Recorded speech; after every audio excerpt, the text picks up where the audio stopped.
Most of Week 17 is in the books, and it started back on Thursday night with a game between the Cowboys and Titans. Before this game was played, the Titans in a lot of ways admitted defeat as several starters didn't play, including, but not limited to, Ryan Tannehill, Derrick Henry, and Jeffrey Simmons. I do think it was smart of Tennessee to give their guys a rest, but I do not think it will matter in the long run, as I think they are a wild card exit at most. It also should not have come as a surprise Dallas won this game, due in some part to this, and for the second consecutive season, Dallas has 12 wins.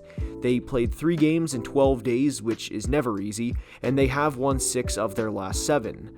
Yes, they have their moments, but I would not want to play this team in the playoffs. Their 4 losses are against Tampa back in Week 1, which is a completely different team than they are now, Philly with Cooper Rush as their starting quarterback, at Green Bay, and at Jacksonville, and I think Dallas is going to be a pain in the ass in January. Congratulations on getting to 12 wins, and for Dallas, I think in a lot of ways, their season is just getting started. From one AFC South NFC East clash, we go to another to discuss the Colts and Giants, and there's one big takeaway for each team. The Giants have their quarterback for 2023, plain and simple. I've been a Daniel Jones supporter for a while now, and he had a game against the Colts. He finished with over 265 total yards of offense and 4 touchdowns, and this is his team. The Giants said recently they want to have both him and Saquon Barkley back next year, and I am glad for the sake of their franchise. This is the route they need to go. They need each of these guys. Now, for Indy, as unfortunate as Nick Foles getting hurt is, and especially was at the time, I think it's an embarrassment that Kayvon Thibodeau is doing snow angels next to your quarterback, and the offensive line doesn't do anything. Not even a, hey, get the out of here or shove him as soon as he gets up. Nothing. And that's the state of this franchise. They are in an awful situation moving forward. And that sums up the Colts' 2022 season. Texans-Jags is up, and when we are this late in the season, you can tell which teams are still bought in and which teams are checked out. This is the case for both Houston and Indy, and each suffered 4 touchdown losses in Week 17. There is only one takeaway for Houston, and it's simple. Fire everyone. There's no, well, this or that. No, it's simple. Davis Mills was their leading rusher in Week 17 with 33 yards, and they are done. This game was a showcase of 2 different states the franchises are in. Jacksonville was 2-6 at one point in time and have gone 6-2 since, and I believe they will beat the Titans and win the AFC South. They have exceeded all expectations in 2022, and what's good for Jacksonville about this game, they beat the Texans to get the monkey off of their back, and they won by 4 touchdowns in a game where I think Jags fans can acknowledge Trevor didn't play that good. Exiting Week 17, I think the Jags will be AFC South champions. The Patriots have fought their way back to 8-8, and if they beat Buffalo next week, they are in the playoffs. While I congratulate them on the win, as they also broke the streak against the Dolphins, as they quietly had not beat them since September of 2020, I think their season will end in Buffalo next Sunday. The Dolphins had several starters out, including Tua, Bradley Chubb, Teron Armstead, and Xavier Howard. Jason Sanders also missed a critical field goal for Miami, and if either of these teams get into the postseason, I do not have confidence in either, especially on the road. My biggest takeaway for each team is I think this is the classic let's talk shit to a division rival for our season being extended 7 more days. The Tua situation is obviously very murky, but the Dolphins have went from 8-3 to 8-8, and there's a chance they will have a ton of questions to answer about their future this offseason. Cardinals-Falcons is up, and this is a relatively quick game recap. The Cardinals had David Blau starting for them, and not surprisingly, they lost. They are a bad team, and I do think Cliff is getting fired after Week 18. However, the Cardinals never gave up, which is something you often see bad teams do. This was the best possible outcome for them, and I think Trey McBride is going to be a good tight end for this team for the next few years, and also congratulate him on getting his first career touchdown. For Atlanta, this was a typical win you love in the moment and hate down the road because of the draft implications. However, Desmond Ridder got his first game-winning drive and win, which was huge for him, and I think the tape was better than what the box score actually shows for Desmond.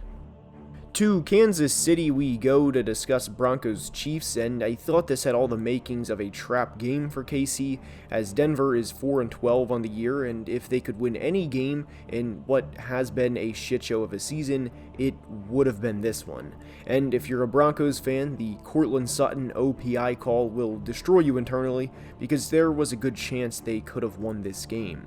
A positive for Denver was the offense genuinely did look better in Week 17 than it has for most of the year, and that's even with a lot of their offensive line being out. For Kansas City, Patrick Mahomes has 5,000 yards and 40 touchdowns, and I do think he will be the MVP winner. They are 13-3, and yes, the Chiefs have had their fair share of close, ugly wins, but guys, they are what they are. Wins. Bears-Lions is up, and this is pretty quick. This was one of the Bears' worst games, not just this year, but out of any in the past 5 or 10 years. This hasn't been brought up a lot, but I do want to bring this possibility up. Could Matt Eberflus, the Bears head coach, be one and done?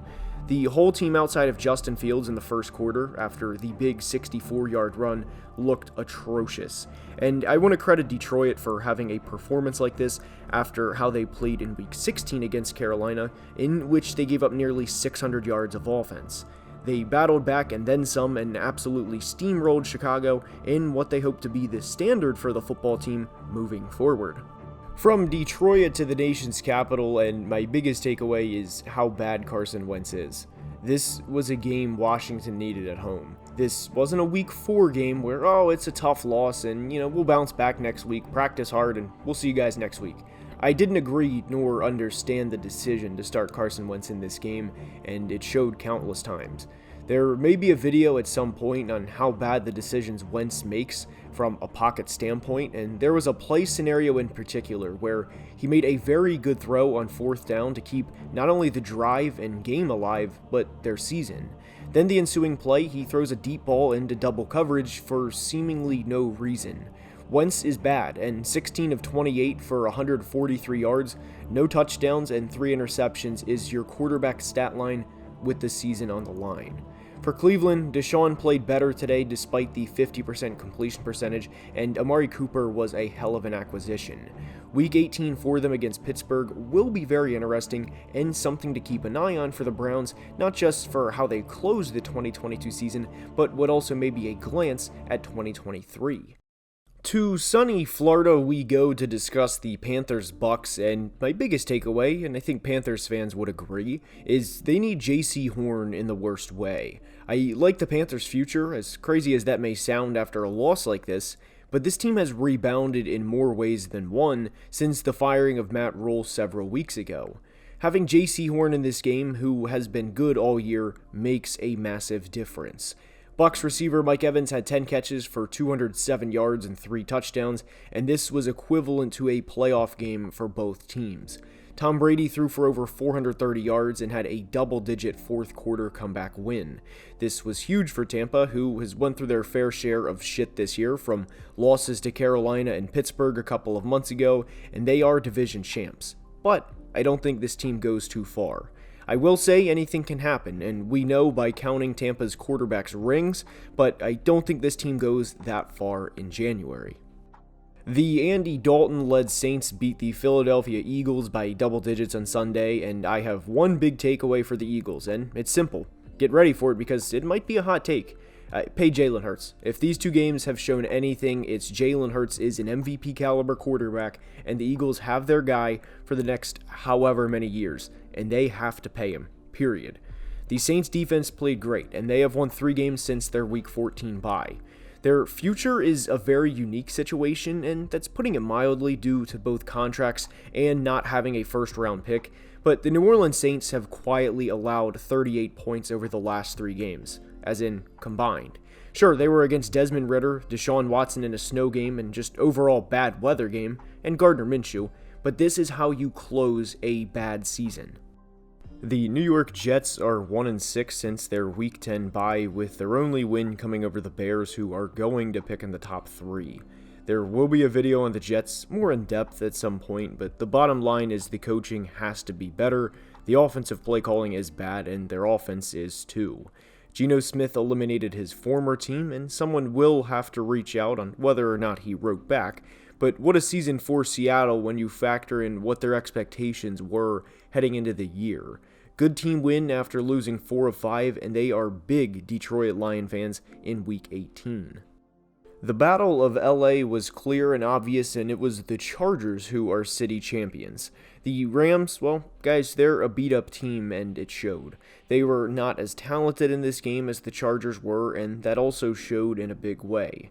It was a fun Christmas for the Rams as they won 51-14, and it can be a happy new year for them if they end Seattle's season next week. For the Chargers, great team win, and what was huge for them is they could rest their starters in the fourth quarter because any little bit in terms of rest helps. They know they have a hell of a fight coming up, and any rest this late in the year only enhances the win. The 49ers beat the Raiders and are on a 9-game winning streak, but I do want to credit the Raiders for showing up to play and for not backing down when they very easily could have. The Raiders' defense is bad. That is one of many things they need to address this offseason, as simple as this sounds, and it's get better defensive football players. I love their fight, and that was the big takeaway because we knew entering Week 17 they were pretty much done. For San Fran, a win is a win. Yes, it was a scare for a team that was rolling, but this is a very scary unit and a team no one wants to play in January. Vikings-Packers is up, and as most of you guys know, I am a Vikings fan, and this was a very frustrating loss because anything that could have went wrong. It was a field day for the people calling them frauds. Did the Packers win in a dominant way and shut down Justin Jefferson? Yes, and the credit goes to them for doing so. But I don't think the Packers are 24 points better than the Vikings. Minnesota had 2 offensive line starters out and were down to a third-string center. Kirk Cousins didn't play good, and the tone was set early. Again, all the credit goes to Green Bay. The Vikings had a kick returned against them and threw a pick 6, and it was very much one of those days. To give you an idea of how much of one of those days it was, the Vikings were driving in the third quarter to try and make it a 27-10 game to at least keep it alive, and Kirk Cousins was strip-sacked in the red zone. I think this team is at maximum a divisional round exit, as I don't think they're going into San Francisco or Philadelphia and winning. And all of their losses this year have been ugly, some more than others. And if or when they lose in the postseason, I hope it is not as ugly as we've seen from them at times, because boy, can they stink it up with the absolute best of them. Unfortunately, on that sour note, that's all I have for today's video. I hope you enjoyed. If you did, please like the video and subscribe to the channel because it would mean the world. And until next time, as always, please be safe and have a great day. Happy New Year's. Love you guys.